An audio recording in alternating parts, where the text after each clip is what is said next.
사사기 19장. 이스라엘의 왕이 없던 때에 한 레위 남자가 에브라임의 산골에 들어가서 살고 있었다. 그는 유다 땅의 베들레헴에서 한 여자를 첩으로 데려왔다. 그러나 무슨 일로 화가 난 그 여자는 그를 떠나 유다 땅의 베들레헴에 있는 자기 친정집으로 돌아가서 넉 달 동안이나 머물러 있었다. 그래서 그 남편은 그 여자의 마음을 달래서 데려오려고 자기의 종과 함께 나귀 2마리를 끌어내어 길을 떠났다. 그 여자가 그를 자기 아버지의 집으로 데리고 들어가자 그 젊은 여자의 아버지가 그를 보고 기쁘게 맞이하였다. 그의 장인 곧 그 젊은 여자의 아버지가 그를 붙들므로 그는 사흘 동안 함께 지내며 먹고 마시면서 거기에 머물러 있었다. 나흘째 되는 날 그가 아침 일찍 깨어 떠나려고 일어서니 그 젊은 여자의 아버지가 사위에게 말하였다. 빵을 좀 더 먹고서 속이 든든해지거든 떠나게. 그래서 그들 두 사람은 또 앉아서 함께 먹고 마셨다. 그 젊은 여자의 아버지가 사위에게 말하였다. 부디 오늘 하룻밤 더 여기서 묵으면서 기분 좋게 쉬게. 그 사람은 일어나 가려고 하였으나 그의 장인이 권하여 다시 거기에서 하룻밤을 묵었다. 닷새째 되는 날 아침에 그가 일찍 일어나 떠나려고 하니 그 젊은 여자의 아버지가 권하였다. 우선 속이 든든해지도록 무얼 좀 먹고 쉬었다가 한낮을 피하여 천천히 떠나게. 그들 둘은 또 음식을 먹었다. 그 사람이 일어나 자기의 첩과 종을 데리고 떠나려고 하니 그의 장인인 그 젊은 여자의 아버지가 그에게 권하였다. 자, 오늘은 이미 날이 저물어 가니 하룻밤만 더 묵어가게. 이제 날이 저물었으니 여기서 머물면서 기분 좋게 쉬고 내일 아침 일찍 일어나서 길을 떠나 자네의 집으로 가게. 그러나 그 사람은 하룻밤을 더 묵을 생각이 없어서 일어나서 나귀 2마리에 안장을 지우고 첩과 함께 길을 떠나 여부스의 맞은 쪽에 이르렀다. 여부스는 곧 예루살렘이다. 그들이 여부스 가까이에 이르렀을 때에 벌써 하루 해가 저물고 있었다. 그의 종이 주인에게 말하였다. 이제 발길을 돌려 여부스 사람의 성읍으로 들어가 거기에서 하룻밤 묵어서 가시지요. 그러나 그의 주인이 그에게 대답하였다. 안 된다. 이스라엘 자손이 아닌 이 이방 사람의 성읍으로 들어갈 수는 없다. 기브아까지 가야 한다. 그는 종에게 또 말하였다. 기브아나 라마 두 곳 가운데 어느 한 곳에 가서 묵도록 하자. 그래서 그들이 그곳을 지나 계속 나아갈 때에 베냐민 지파의 땅인 기브아 가까이에서 해가 지고 말았다. 그들은 기브아에 들어가서 묵으려고 그리로 발길을 돌렸다. 그들이 들어가 성읍 광장에 앉았으나 아무도 그들을 집으로 맞아들여 묵게 하는 사람이 없었다. 마침 그때에 해가 저물어 밭에서 일을 마치고 돌아오는 한 노인이 있었다. 그는 본래 에브라임 산간지방 사람인데 그때에 그는 기브아에서 살고 있었다. 기브아의 주민은 베냐민 자손이다. 그 노인이 성읍 광장에 나그네들이 있는 것을 알아보고 그들에게 어디로 가는 길인지 어디서 왔는지를 물었다. 레위 사람이 그에게 대답하였다. 우리는 유다 땅의 베들레헴에서 길을 떠나 내가 사는 에브라임 산골로 가는 길입니다. 나는 유다 땅의 베들레헴에 갔다가 집으로 돌아가는 길인데 이곳에서는 아무도 나를 맞아들이는 사람이 없습니다. 우리에게는 나귀에게 먹일 먹이도 있고 또 나와 나의 처와 종이 함께 먹을 빵도 포도주도 있습니다. 부족한 것이라고는 아무것도 없습니다. 노인이 말하였다. 잘 오셨소. 우리 집으로 갑시다. 내가 잘 돌보아 드리리다. 광장에서 밤을 새워서는 안 되지요. 노인은 그들을 자기 집으로 데리고 들어가서 나귀에게 먹이를 주었다. 그들은 발을 씻고 나서 먹고 마셨다. 그들이 한참 즐겁게 쉬고 있을 때에 그 성읍에 불량한 사내들이 몰려와서 그 집을 둘러싸고 문을 두드리며 집 주인인 노인에게 소리질렀다. 노인의 집에 들어온 그 남자를 끌어내시오. 우리가 그 사람하고 관계를 좀 해야겠소. 그러자 주인 노인이 밖으로 나가서 그들에게 말하였다. 여보시오 젊은이들, 제발 이러지 마시오. 이 사람은 우리 집에 온 손님이니 그에게 악한 일을 하지 마시오. 제발 이런 수치스러운 일을 하지 마시오. 여기 처녀인 내 딸과 그 사람의 첩을 내가 끌어내다 줄 터이니 그들을 데리고 가서 당신들 좋을 대로 하시오. 그러나 이 남자에게만은 그런 수치스러운 일을 하지 마시오. 그러나 그 불량배들은 노인의 말을 들으려 하지 않았다. 그래서 그 레위 사람은 자기 첩을 밖으로 내보내어 그 남자들에게 주었다. 그러자 그 남자들이 밤새도록 그 여자를 윤간하여 욕보인 뒤에 새벽에 동이 틀 때에야 놓아주었다. 동이 트자 그 여자는 자기 남편이 있는 그 노인의 집으로 돌아와 문에 쓰러져서 아침이 밝아올 때까지 거기에 있었다.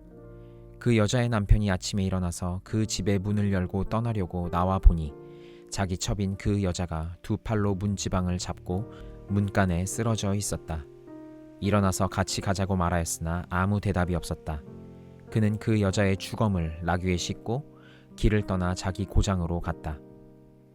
집에 들어서자마자 칼을 가져다가 첩의 주검을 12토막을 내고 이스라엘 온 지역으로 그것을 보냈다.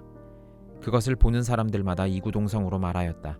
이스라엘 자손이 이집트에서 나온 날부터 오늘까지 이런 일은 일어난 적도 없고 또 본 일도 없다. 이 일을 깊이 생각하여 보고 의논한 다음에 의견을 말하기로 하자. 사도행전 23장. 바울이 의회원들을 주목하고 말하였다. 동포 여러분, 나는 이날까지 하나님 앞에서 오로지 바른 양심을 가지고 살아왔습니다. 이 말을 듣고 대제사장 아나니아가 곁에 서 있는 사람들에게 바울의 입을 치라고 명령하였다. 그러자 바울이 그에게 말하였다.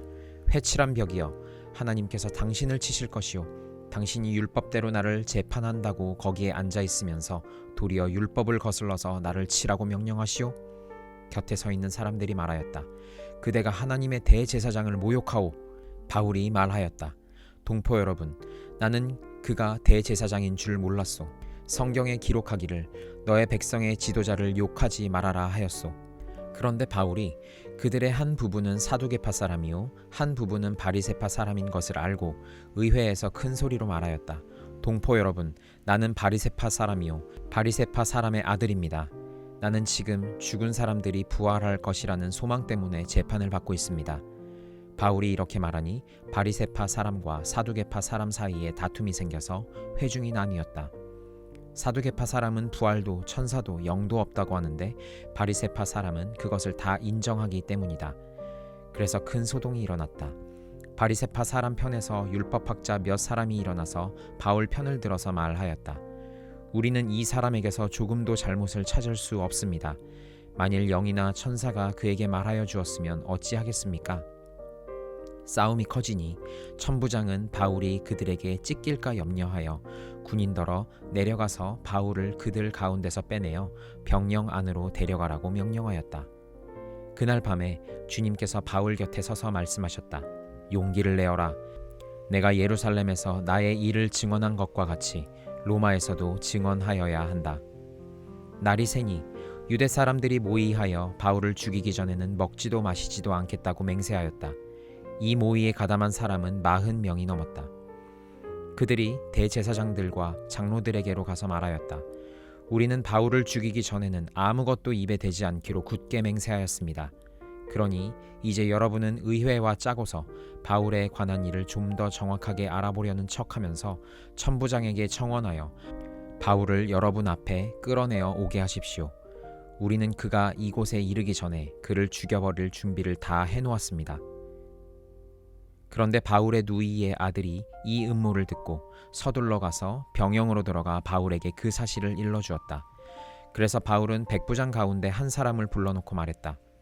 이 청년을 천부장에게 인도하여 주십시오. 그에게 전할 말이 있습니다.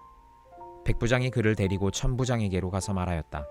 죄수 바울이 나를 불러서 이 청년이 대장님께 드릴 말씀이 있다고 하면서 데려다 달라고 부탁해서 데려왔습니다.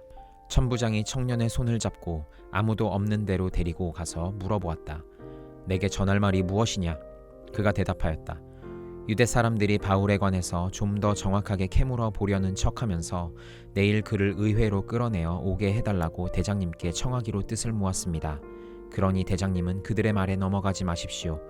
바울을 죽이기 전에는 먹지도 마시지도 않겠다고 맹세한 사람이 40명 남짓 매복하여 바울을 기다리고 있습니다. 그들은 지금 준비를 다 하고 대장님에게서 승낙이 내리기만을 기다리고 있습니다.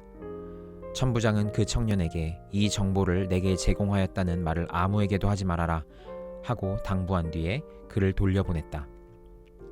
천부장이 백부장 두 사람을 불러서 명령하였다. 오늘 밤 9시에 가이사랴로 출발할 수 있도록 보병 200명과 기병 70명과 창병 200명을 준비하여라. 또 바울을 벨릭스 총독에게로 무사히 호송할 수 있도록 그를 태울 짐도 마련하여라. 그리고 천부장은 이렇게 편지를 썼다. 글라우디오 루시아는 삼가 총독 벨리스 각하께 문안드립니다. 이 사람은 유대 사람들에게 붙잡혀서 죽임을 당할 뻔하였습니다. 그런데 나는 그가 로마 시민인 것을 알고 군대를 거느리고 가서 그를 구해냈습니다. 유다 사람들이 무슨 일로 그를 고소하는지를 알아보려고 나는 그들의 의회로 그를 데리고 갔습니다. 나는 그가 유대 사람의 율법 문제로 고소를 당하였을 뿐이며 사형을 당하거나 갇힐 만한 아무런 죄가 없다는 것을 알았습니다. 그런데 이 사람을 해하려고 하는 음모가 있다는 정보를 듣고서 나는 당장에 그를 총독님께로 보내는 바입니다. 그리고 그를 고발하는 사람들에게도 그에 대한 일을 각하 앞에 제소하라고 지시하여 두었습니다. 군인들은 명령을 받은 대로 바울을 넘겨받아서 밤에 안디바드리로 데려갔다. 그리고 이튿날 기병들에게 그를 호송하게 맡기고 그들은 병영으로 돌아왔다. 기병들이 가이사랴에 이르러서 그 편지를 총독에게 전달하고 바울도 그 앞에 데려다가 세웠다. 총독은 그 편지를 읽고 나서 바울에게 어느 지방 출신인가를 물어보았다. 총독은 바울이 길리기아 출신인 것을 알고 그대를 고소하는 사람들이 도착하면 그대의 말을 들어보겠네 하고 말한 뒤에 그를 헤롯 궁에 가두고 지키라고 명령하였다. 예레미야 33장. 예레미야가 여전히 근위대 뜰 안에 갇혀 있을 때에 주님께서 그에게 두 번째로 말씀하셨다. 땅을 지으신 주님, 그것을 빚어서 제자리에 세우신 분께서 나에게 말씀하셨다. 그 이름이 주이신 분께서 말씀하셨다. 내가 나를 부르면 내가 너에게 응답하겠고 내가 모르는 크고 놀라운 비밀을 너에게 알려주겠다. 바빌로니아 사람들이 흙 언덕을 쌓고 쳐들어와 무너뜨린 이 도성과 도성 안의 건물들과 유다 왕궁들을 두고 나 주 이스라엘의 하나님이 말한다. 유다가 뭉쳐서 바빌로니아 사람들과 대항하여 전쟁을 감행하였지만 마침내 나는 이 도성을 나의 분노와 노여움으로 죽은 사람들의 시체로 가득히 채웠다. 나는 그들의 모든 죄악 때문에 이 도성을 외면하였다. 그러나 보아라, 내가 이 도성을 치료하여 낫게 하겠고 그 주민을 고쳐주고 그들이 평화와 참된 안전을 마음껏 누리게 하여 주겠다. 내가 유다의 포로와 이스라엘의 포로를 돌아오게 하여 그들을 옛날과 같이 다시 회복시켜 놓겠다. 나는 그들이 나에게 지은 모든 죄악에서 그들을 깨끗이 씻어주고 그들이 나를 거역하여 저지른 그 모든 죄를 용서하여 주겠다. 그러면 세상 만민이 내가 예루살렘에서 베푼 모든 복된 일들을 듣게 될 것이며 예루살렘은 나에게 기쁨과 찬양과 영광을 돌리는 이름이 될 것이다. 그리고 내가 이 도성에 베풀어준 모든 복된 일과 평화를 듣고 온 세계가 놀라며 떨 것이다. 나 주가 말한다. 너희들은 이곳이 황폐하여 사람도 없고 짐승도 없다고 말하지만 지금 황무지로 변하여 사람도 없고 주민도 없고 짐승도 없는 유다의 성읍들과 예루살렘의 거리에 또다시 환호하며 기뻐하는 소리와 신랑 신부가 즐거워하는 소리와 감사의 찬양 소리가 들릴 것이다. 주의 성전에서 감사의 제물을 바치는 사람들이 이렇게 찬양할 것이다. 너희는 만군의 주님께 감사하여라. 진실로 주님은 선하시며 진실로 그의 인자하심 영원히 변함이 없다. 내가 이 땅의 포로들을 돌아오게 하여 다시 옛날과 같이 회복시켜 놓겠다. 나 주의 말이다. 나 만군의 주가 말한다. 지금은 황폐하여 사람도 없고 짐승까지 없는 이곳과 이 땅의 모든 성읍에 다시 양떼를 뉘어 쉬게 할 목자들의 초장이 생겨날 것이다. 산간 지역의 성읍들과 평지의 성읍들과 남쪽의 성읍들과 베냐민 땅과 예루살렘의 사방과 유다의 성읍들에서 목자들이 그들이 치는 양을 셀 것이다. 나 주의 말이다. 나 주의 말이다. 보아라, 내가 이스라엘 가문과 유다 가문에 약속한 그 복된 약속을 이루어 줄 그 날이 오고 있다. 그때 그 시각이 되면 한 의로운 가지를 다윗에게서 돋아나게 할 것이니 그가 세상의 공평과 정의를 실현할 것이다. 그 때가 오면 유다가 구원을 받을 것이며 예루살렘이 안전한 거처가 될 것이다. 사람들이 예루살렘을 주님은 우리의 구원이시다 하는 이름으로 부를 것이다. 나 주가 말한다. 이스라엘 민족의 왕좌에 앉을 사람이 다윗에게서 끊어지지 않을 것이다. 레위 지파의 제사장 가운데에서도 나에게 번제물을 바치며 곡식 제물을 살라 바치고 희생 제물을 바칠 사람이 끊어지지 않을 것이다. 주님께서 예레미야에게 이렇게 말씀하셨다. 나 주가 말한다. 낮에 대한 나의 약정과 밤에 대한 나의 약정을 너희가 깨뜨려서 낮과 밤이 제 시간에 오지 못하게 할 수 있겠느냐? 그런 일이 있을 수 없다면 나의 종 다윗에게 세운 나의 언약도 깨지는 일이 없고 다윗에게도 그의 왕좌에 앉아서 다스릴 자손이 끊어지는 일이 없고 나를 섬기는 레위 지파의 제사장들에게 세운 나의 언약도 깨지는 일이 없을 것이다. 셀 수 없이 많은 하늘의 별처럼 측량할 수 없이 많은 바다의 모래처럼 내가 나의 종 다윗의 자손과 나를 섬기는 레위 사람들을 불어나게 하겠다. 주님께서 예레미야에게 이렇게 말씀하셨다. 너는 이 백성이 주님께서는 자신이 택하신 두 족속을 버리셨다고 말하는 것을 듣지 못하였느냐? 그래서 사람들이 내 백성을 멸시하고 다시는 나라를 이루지 못할 것으로 여기고 있다. 나 주가 말한다. 나의 주야의 약정이 흔들릴 수 없고 하늘과 땅의 법칙들이 무너질 수 없는 것과 마찬가지로 야곱의 자손과 나의 종 다윗의 자손도 내가 절대로 버리지 않을 것이며 아브라함과 이삭과 야곱의 자손을 다스릴 통치자들을 다윗의 자손들 가운데서 세우는 나의 일도 그치지 않을 것이다. 이제는 참으로 내가 이 백성을 불쌍히 여겨서 그들 가운데서 포로가 된 사람들을 돌아오게 하겠다. 시편 3편. 주님, 나를 대적하는 자들이 어찌 이렇게도 많습니까? 나를 치려고 일어서는 자들이 어찌 이렇게도 많습니까? 나를 빗대어 하나님도 너를 돕지 않는다 하고 빈정대는 자들이 어찌 이렇게도 많습니까? 셀라. 그러나 주님은 나를 애워싸주는 방패, 나의 영광, 나의 머리를 들게 하시는 분이시니 내가 주님을 바라보며 소리 높여 부르짖을 때에 주님께서는 그 거룩한 산에서 응답하여 주십니다. 셀라. 내가 누워 고나게 잠들어도 또다시 깨어나게 되는 것은 주님께서 나를 붙들어 주시기 때문입니다. 나를 대적하여 사방에 진을 친 자들이 천만 대군이라 하여도 나는 두려워하지 않으렵니다. 주님, 일어나십시오. 나의 하나님, 이 몸을 구원해 주십시오. 아, 주님께서 내 모든 원수들의 뺨을 치시고 악인들의 이를 부러뜨리셨습니다. 구원은 주님께만 있습니다. 주님의 백성에게 복을 내려 주십시오. 셀라. 시편 4편. 의로우신 나의 하나님, 내가 부르짖을 때에 응답하여 주십시오. 내가 공궁에 빠졌을 때 나를 막다른 길목에서 벗어나게 해 주십시오. 나에게 은혜를 베푸시고 나의 기도를 들어주십시오. 너희 높은 자들아, 언제까지 내 영광을 욕되게 하려느냐? 언제까지 헛된 일을 좋아하며 거짓 신을 섬기겠느냐? 셀라. 주님께서는 주님께 헌신하는 사람을 각별히 돌아보심을 기억하여라. 주님께서는 내가 부르짖을 때에 들어주신다. 너희는 분노하여도 죄짓지 말아라. 잠자리에 누워 마음 깊이 반성하면서 눈물을 흘려라. 셀라. 올바른 제사를 드리고 주님을 의지하여라. 주님, 우리에게 큰 복을 내려 주십시오.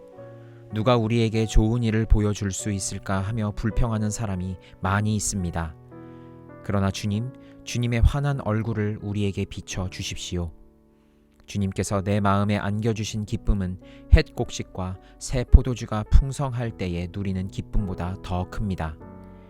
내가 편히 눕거나 잠드는 것도 주님께서 나를 평안히 쉬게 하여 주시기 때문입니다.